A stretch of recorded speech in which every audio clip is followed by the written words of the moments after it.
There have been a lot of makeup releases in 2023. I am so excited to talk about some of them.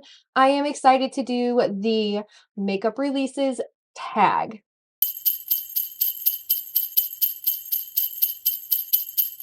Hey guys, welcome back to my channel and welcome to today's video.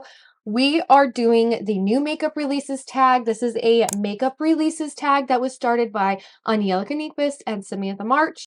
I will link their videos for 2023 in the description box down below. But there are 9 questions and they all have to do with makeup releases. The entire tag, the 9 questions all have to do with new makeup releases. And obviously, it would be for 2023 because we're in 2023. We're not talking about 2022. We're talking about 2023. And I'm going to answer them for you today. We're going to talk about new makeup releases in 2023, what was good, what was bad, and let's get into this video. Question number 1.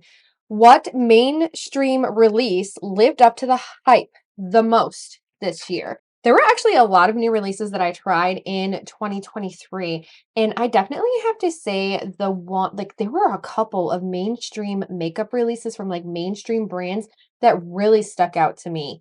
Okay, who's surprised that I pulled out this palette?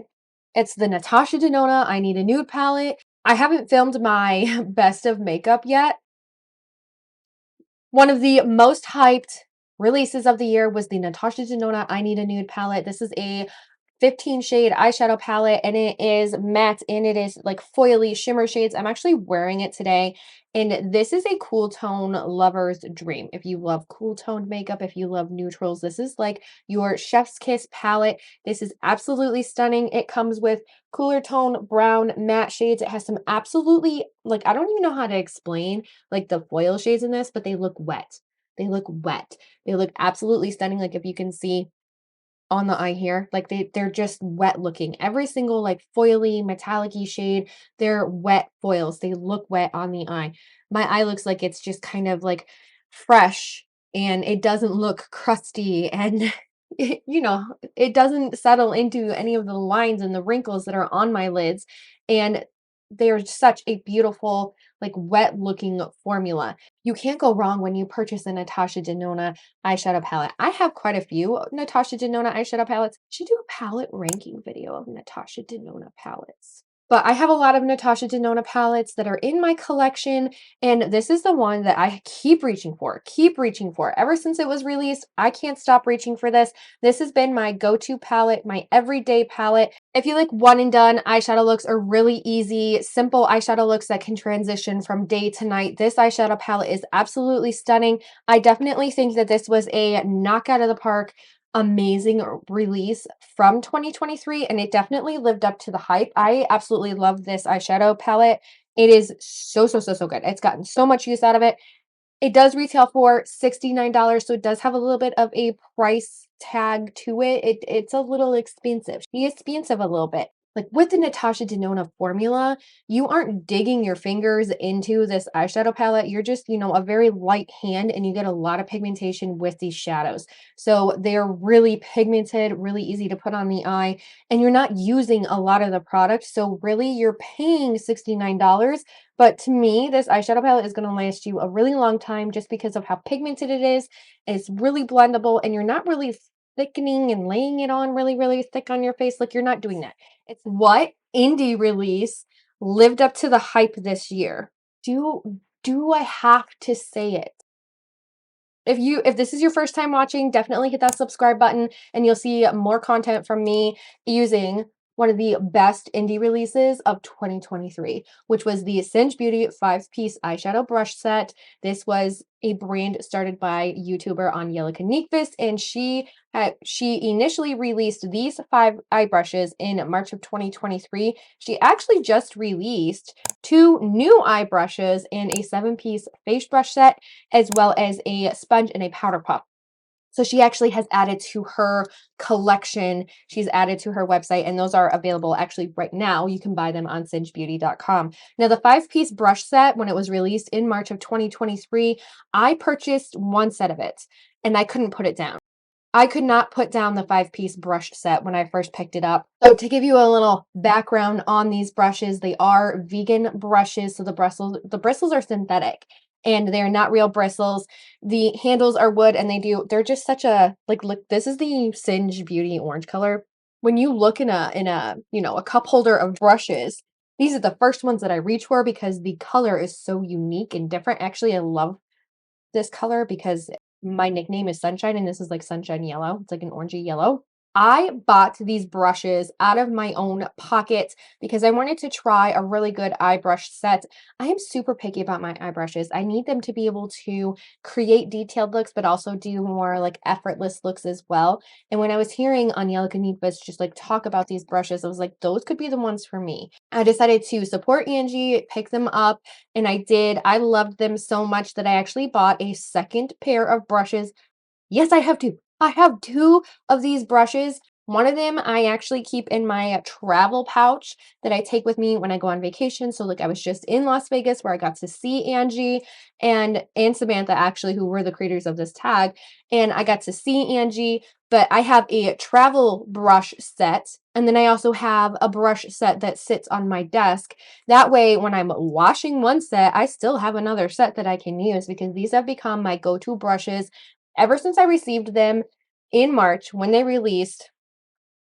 I cannot put them down. I actually have them in a video that talks about my go-to makeup brushes. This 5-piece brush set is absolutely stunning for that.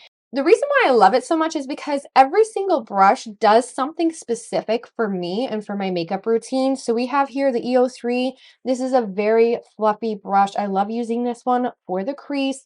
And this is like the perfect brush to blow out the color. It's such a great brush to do that. The only other brush that I really like to use to like, you know, blow out the crease would be the Sigma Beauty E40. That one's very similar to this one. But the thing I like about this is that the tip of it is a little bit tapered, so it makes it easier to get really into the crease of your eye and make sure that you're really targeting that area of your eye with pigment. And that's one thing I really liked about how this brush was designed. Then we have the EO2. The EO2 is actually like my favorite brush because it's actually tapered as well, but you can take that tapered end and you can pack on the color right on the outer corner, and then it's fluffy enough where you can also blend it into the crease and blend it into the inner corner if you want to do a halo eye, or if you're just if you're just a basic bee like me, you know, just doing some shading on the outside and adding some definition also into the crease. But this is small enough to get into the crease, and because it's tapered, it makes it easier and more pigmented and more blendable. Every single shadow that I work with this brush, like, this is just my go-to, like, outer corner brush to actually pack on those darker pigments and create kind of like a little bit of dimension on my outer corner. And then we have the EO5. The EO5 is also great for packing on any type of color, and I typically use this when I'm using and doing a halo eye. I like to pack it on the inner corner, and the really nice thing about this is that the bristles are decently like compact, but it's just fluffy enough that you're able to really get a nice blend with this brush. And they're flexible. That's what I mean by fluffy, is that the bristles are flexible. They're not super stiff, so you're going to get a really nice even blend. And I also use this to pack on any color like right in the middle of the lid and sometimes on the outer corner. And lately I've actually been using this one a lot if I want a blown out lower lash line as well. So I really like using it to blend the lower lash line and the outer corner of my eye together, and it really creates like a seamless eyeshadow look. Now, another brush that I like to use for my lower lash line would be the EO4.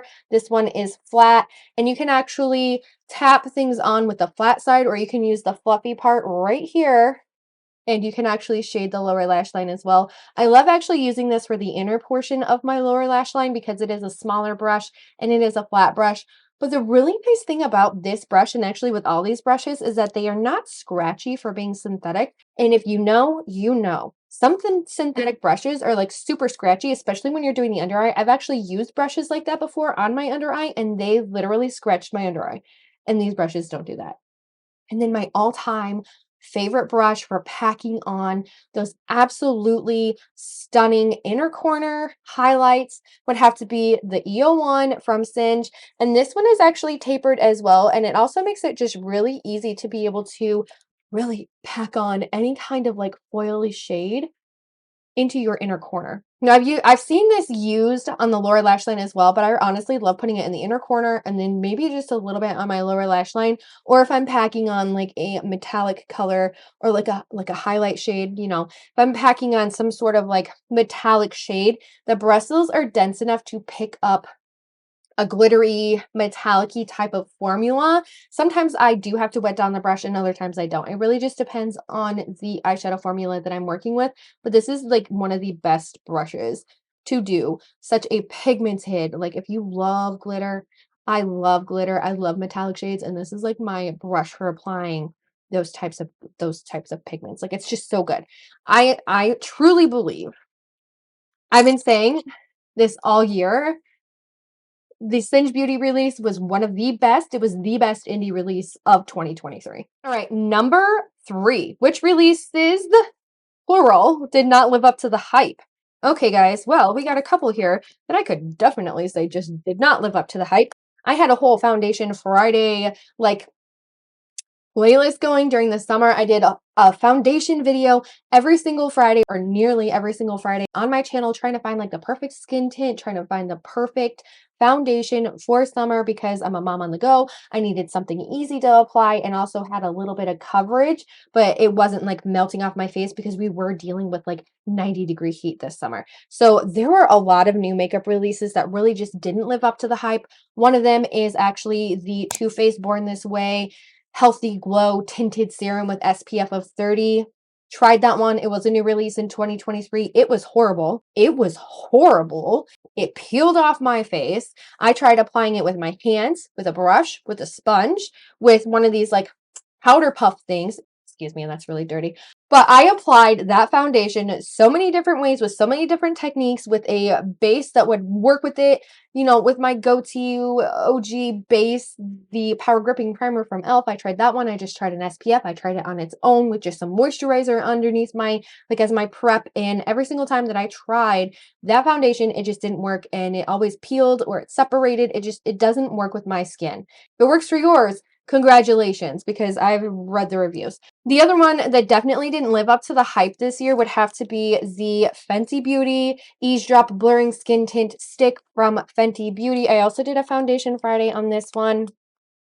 Now, this product comes with 0.33 ounces in a stick formulation. 0.33 ounces is no bigger than a concealer, and this retails for like $38. Like, this is an expensive foundation. And I tried it for the first time with an SPF underneath it. I was actually kind of blown away by the coverage of it, but now looking back, I know that it was the SPF that also provided it because the SPF is a little bit tinted, so it did provide a little bit more coverage. It wore down okay, but since I have worn this foundation multiple times, tried different techniques, the only way I can get this foundation to work for me is if I use a lot of moisturizer. So much moisturizer. I got to make sure that my skin is like bouncy, clingy, tacky, super, super moisturized. Like it looks like I splashed water on my face and it just is like there. This does not work well on dry skin. It does not work well on dry skin. It doesn't work well in a dry climate at all. I live in upstate New York.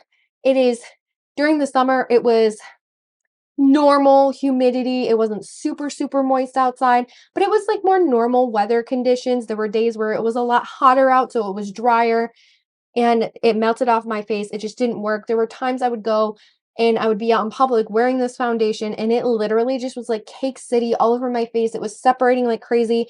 It just doesn't work for me. And like I said, the only time that I've really gotten it to like work in quotations is if I use it with like the world's best moisturizer in the world, which is ironically a Tatcha Dewy Skin Cream.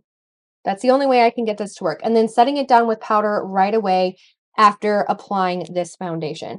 I would also like to note that this foundation is not that old. I did buy it when it was brand spanking new, and it's actually breaking in the packaging, like separating from the base where the foundation is held in.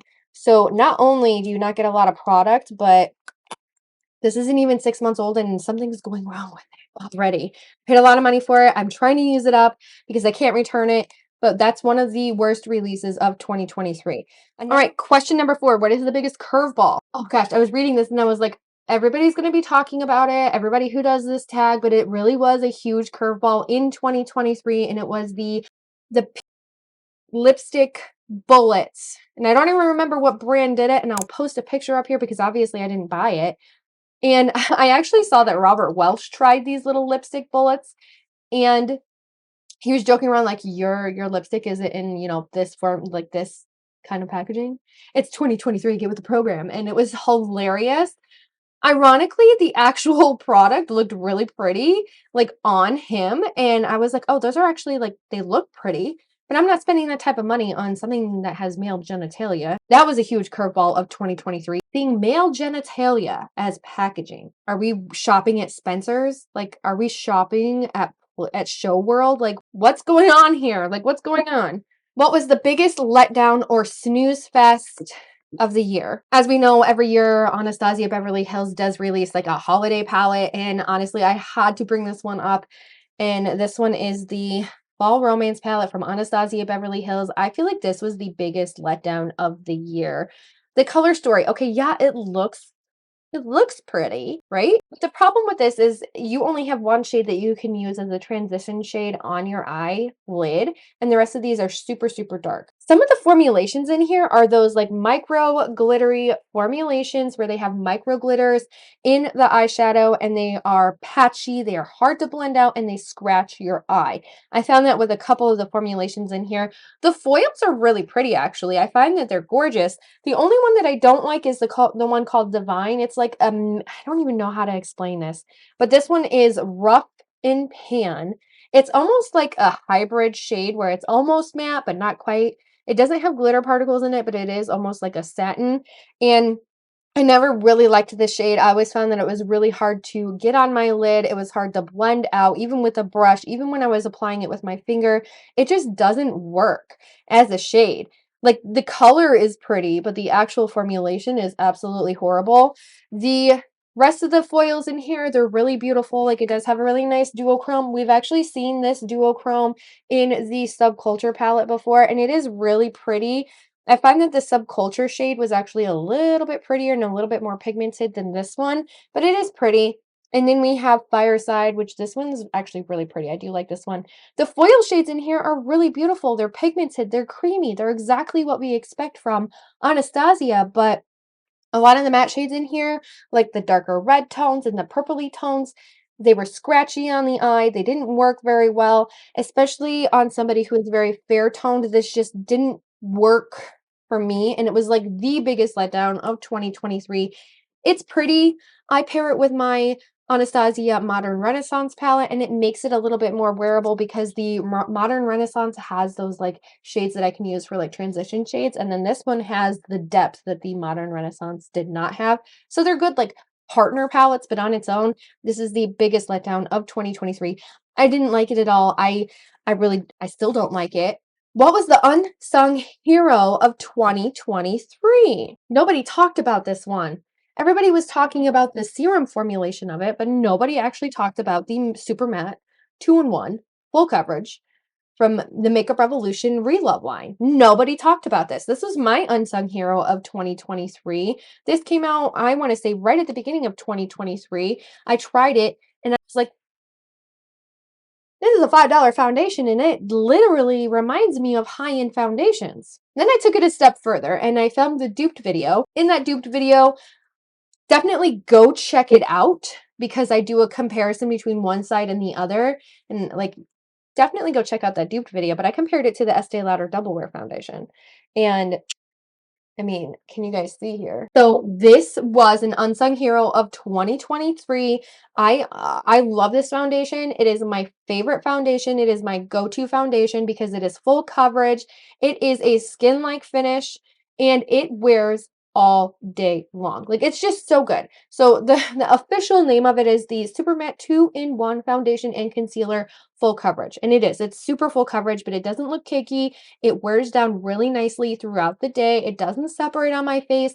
I wore this when I was in Vegas to the Creators and Friends event. Question number 7. What was the best holiday release of 2023? Okay. The best, I honestly have to say, one of my favorite holiday releases of 2023 was the Oden's Eye collection. So they re-released their 2022 collection, which was the Merry Christmas and the Christmas Eve palette, and then they added 2 new palettes onto it. I personally did not purchase them just because I already have those shades in my collection, only because I have like a vast collection. But for somebody who wanted like a really beautiful pastel leaning Christmas themed palettes, like these two eyeshadow palettes were absolutely beautiful. And their Christmas collection was just so stunning and on par with just like everything that is encompassing of Christmas. It was question number 8. What was the best collaboration of 2023? The Halloween collection from Angelica Nyqvist. I absolutely love the fact that they came out with kind of like a Halloween themed collection.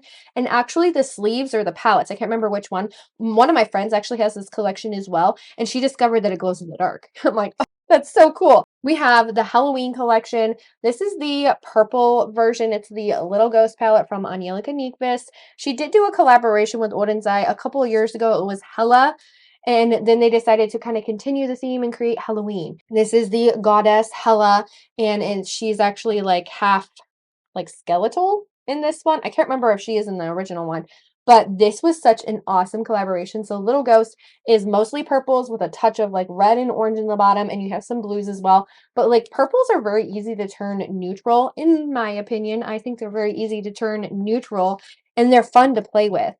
But really, they are really fun to play with. So this is more of a purple leaning palette, and then we had the other one, which is the Trick or Treat palette, and it's Halloween. The Trick or Treat palette is oranges and greens, and again, this one is just so stunning, and I absolutely loved some of the more holographic shades in here. Like this one was so pretty, and I love the like oranges and the yellows. It's very warm leaning, but it's like fun warm leaning, and then you have like a pop of green here, but you can still use this palette and it can get turned into almost like a new, like you can do neutrals with this as well. Like an everyday look, I should say.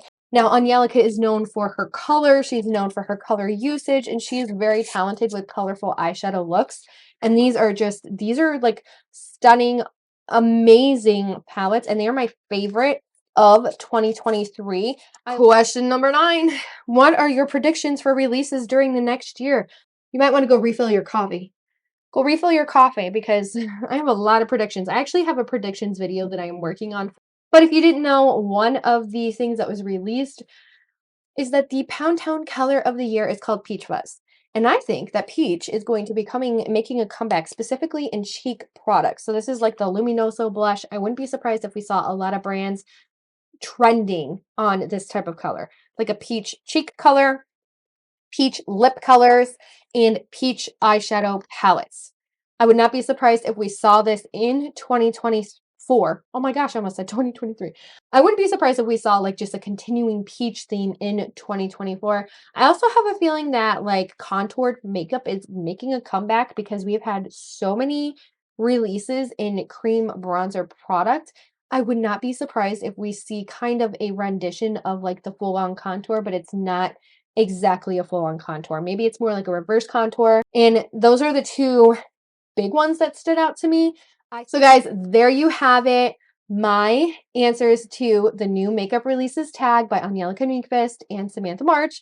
I have linked their videos in the description box down below, so definitely go check theirs out.